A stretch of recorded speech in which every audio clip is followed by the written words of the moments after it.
This is the life of love and memories of Esther.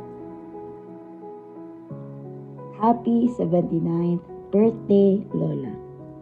79 years of love, laughter, and adventure. You've been our guiding light, our source of strength.